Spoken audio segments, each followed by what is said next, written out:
അയ്യോ, എന്റെ ഷോക്സ് ഒന്നും കാണുന്നില്ല. ക്യാമറ ഓണാക്കി തിരിഞ്ഞു നോക്കുമ്പോഴത്തേക്കും എൻ്റെ ഷോക്സ് കാണുന്നില്ല. ഇനി അത് തിരഞ്ഞ് കണ്ടുപിടിച്ച് ഷോക്സ് ഇട്ട് അതിൻ്റെ മേലെ ഷൂ ഇടാൻ മാത്രമേ നമുക്ക് പറ്റുള്ളൂ. അത് കെട്ടണം എന്നുണ്ടെങ്കിൽ പരസഹായം വേണ്ടി വന്നു. അതിന് നിജീനെ വിളിച്ചു കൊണ്ടുവന്ന് ഷൂ കെട്ടിപ്പിച്ചു. ഇത് ഭയങ്കര ടാസ്ക്കാണ്. എനിക്ക് എത്ര ആയാലും അങ്ങോട്ട് ശരിയാവില്ല. പിന്നെ നമുക്കൊരാളുണ്ടാവുമ്പോൾ അതങ്ങ് അങ്ങനെയാണല്ലോ. അപ്പം നിങ്ങൾ വിചാരിക്കും കല്യാണത്തിന് മുമ്പാണെങ്കിൽ എൻ്റെ അനിയനും എൻ്റെ അച്ഛനും ഉണ്ട്, അവരാണ് കെട്ടിത്തരാറ്. പിന്നെ ഇത് കെട്ടിയ പിന്നെ വീട്ടിൽ വന്നിട്ട് മാത്രമേ അയക്കുള്ളൂ. വലിയ രീതിക്ക് അങ്ങോട്ട് ഒരുങ്ങാനൊന്നുമില്ല. അതുകൊണ്ട് തന്നെ ഞാൻ ഫസ്റ്റ് ഒരുങ്ങി. ഞാൻ ഈ വീഡിയോ എടുക്കുന്നതൊന്നും നിജി കാണുന്നില്ല. നിജി ഏതോ ഒരു വീഡിയോ കൊണ്ട് ഭയങ്കര ആസ്വാദനത്തിലിരിക്കുകയാണ്. നിജി റെഡിയാവുന്നതിന് വേണ്ടി കട്ട വെയിറ്റിങ്ങിലാണ്. സാധാരണ 6 മണിക്ക് ഇറങ്ങാനുള്ളതിന് ഞങ്ങൾ 5:45 എന്താ ഡ്രസ്സ് ഇടേണ്ടതെന്ന് വരെ ആലോചിക്കുള്ളൂ. പക്ഷേ ഇന്ന് എന്തോന്നറിയില്ല, ഞാൻ അങ്ങ് നേരത്തെ റെഡിയായി. ഇവിടെ നല്ല തണുപ്പാണ് ഇപ്പോൾ, അതുകൊണ്ട് സ്വെറ്റർ ഇല്ലാണ്ട് ഒരു ബൈക്ക് ഇറങ്ങാൻ പറ്റാതെയായിട്ടുണ്ട്. ഞങ്ങൾ പോകുന്നത് എവിടേക്കാണെന്ന് വെച്ചാൽ അത് ഞങ്ങളെ കൂടെ, ഞാൻ പറഞ്ഞില്ലേ ഇവിടെ എൻ്റെ ഫ്രണ്ട്, അവരെ കൂടെയാണ് ഞങ്ങൾ പോകുന്നത്. അപ്പം അവരെ വെയിറ്റ് ചെയ്യാണ്. ഇങ്ങോട്ടാണ് ഞങ്ങൾ പോകുന്നത്. ഇന്ന് സിത്താര വരുന്നുണ്ട് സൊഹാറിൽ. അപ്പം പിന്നെ നമ്മൾ പോയി കണ്ടില്ലെങ്കിൽ അതൊരു മോശമാവില്ലേ. ഞങ്ങളുടെ റൂം 2nd ഫ്ലോറിലും ഞങ്ങളുടെ റൂമിൽ തൊട്ട് താഴെ, അതായത് ഫസ്റ്റ് ഫ്ലോറിലാണ് എൻ്റെ ഫ്രണ്ടിൻ്റെ റൂം. അവിടെ പോയി അവരെ കൂടെ ഞങ്ങൾ സ്റ്റെയറിൽ തന്നെ അങ്ങോട്ട് ഇറങ്ങി. കാരണം മേലൊക്കെ അനങ്ങാന്ന് പറയുന്നത് വളരെ റെയറാണ്. പോകുന്ന വഴി പാർക്കിലൊന്ന് കയറി. ഒത്തിരി നേരത്തെ തന്നെയാണ് ഞങ്ങൾ ഇറങ്ങി. ഇന്ന് ഫ്രൈഡേ ആയിരുന്നു ഈ പരിപാടി.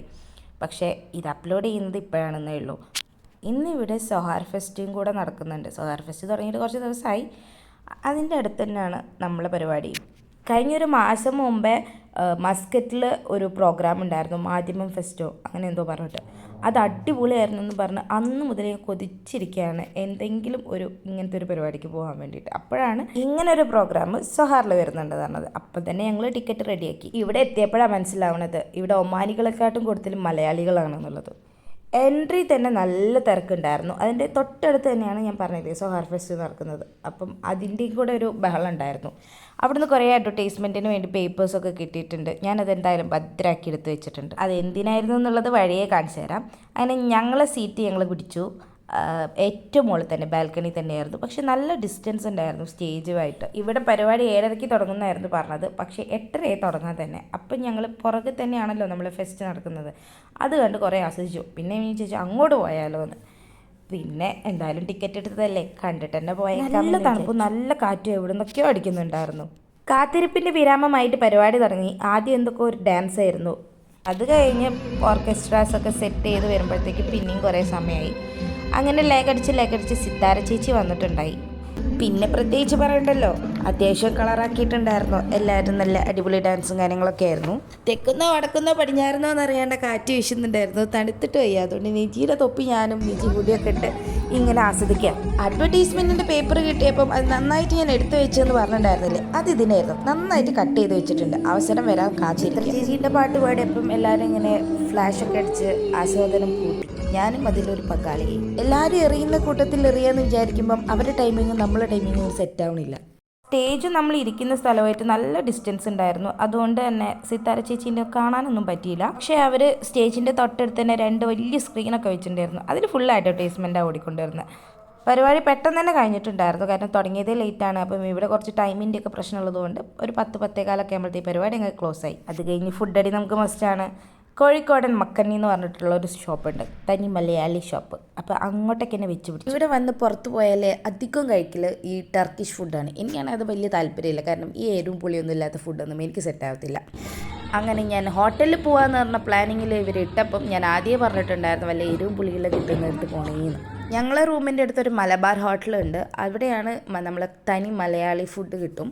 അത് ഇടയ്ക്കിടയ്ക്ക് കഴിക്കുന്നതായതുകൊണ്ട് വേറെ ഏതെങ്കിലും ഹോട്ടലിൽ ഞങ്ങളിങ്ങനെ ആലോചിച്ചുകൊണ്ടിരിക്കുമ്പോഴാണ് കോഴിക്കോടൻ മക്കനി എന്ന് പറഞ്ഞിട്ടുള്ള എൻ്റെ അഡ്വർടൈസ്മെൻറ്റ് കഴിഞ്ഞ ദിവസം നമ്മളെ റൂമിൽ വന്നിട്ടുണ്ടായിരുന്നു. അപ്പം പിന്നെ അങ്ങോട്ട് തന്നെ പോയേക്കാമെന്ന് വിചാരിച്ചു.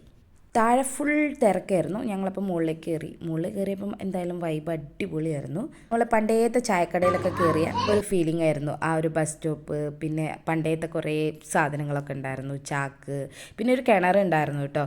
ഞാനതിൽ വെള്ളമൊക്കെ ഉണ്ടെന്ന് ചോദിച്ചാൽ ഭയങ്കര ആകാംക്ഷയോടെ പോയി. പക്ഷേ അതൊരു ഡമ്മി കിണറായിരുന്നു. തോന്നക്കൽ പഞ്ചായത്ത് എന്തൊക്കെയോ എഴുതി, ഫുൾ മലയാളത്തിലായിരുന്നു കേട്ടോ എല്ലാം എഴുതി വെച്ചതൊക്കെ. പിന്നെ ഒരു ബസ് സ്റ്റോപ്പ് ഉണ്ടായിരുന്നു. എന്തായാലും എനിക്ക് പ്ലേസ് ഭയങ്കര ഇഷ്ടമായി. പിന്നെ ഒരു ബൂത്ത് ഉണ്ടായിരുന്നു, നമ്മൾ ഈ കോയിനൊക്കെ ഇട്ടിട്ട് വിളിക്കുന്ന. അവിടുന്ന് ഞാൻ 2-3 ഫോട്ടോസൊക്കെ എടുത്തിട്ടുണ്ട്. ഡേത്തെ നെസ്റ്റ് വന്ന് വിശപ്പ് തലക്കി പിടിക്കാന്നൊക്കെ പറയില്ലേ, അതേപോലെ ആയിരുന്നു. അതുകൊണ്ട് തന്നെ അവിടുന്ന് ഭയങ്കരമായിട്ട് ആസ്വദിക്കാനൊന്നും പറ്റില്ല. ഏകദേശം ക്ലോസിങ്ങിൻ്റെ സമയം ആയതുകൊണ്ട് അതിൻ്റെതായ ഡിലേ ഉണ്ടായിരുന്നു. ഹാഫ് ആൻ അവർ ഞങ്ങൾ വെയിറ്റ് ചെയ്തു ഫുഡിന് വേണ്ടി. പൊറോട്ട, ചിക്കൻ കറി, പിന്നെ അൽഫാം, പെരിപെരി ആയിരുന്നു ഞങ്ങൾ ഓർഡർ ചെയ്തിട്ടുണ്ടായിരുന്നത്. എരിവ് വേണമെന്ന് പറഞ്ഞപ്പോൾ ഇത്ര എരിവ് ഉണ്ടാവുമെന്ന് ഞാൻ പ്രതീക്ഷിച്ചില്ല. എന്തായാലും അടിപൊളി ഫുഡായിരുന്നു. പിന്നെ അതൊക്കെ കഴിഞ്ഞ് നേരെ വീട്ടിലേക്ക് പോവാണ്. അപ്പം ഇന്ന് ഇത്രയേ ഉള്ളൂ.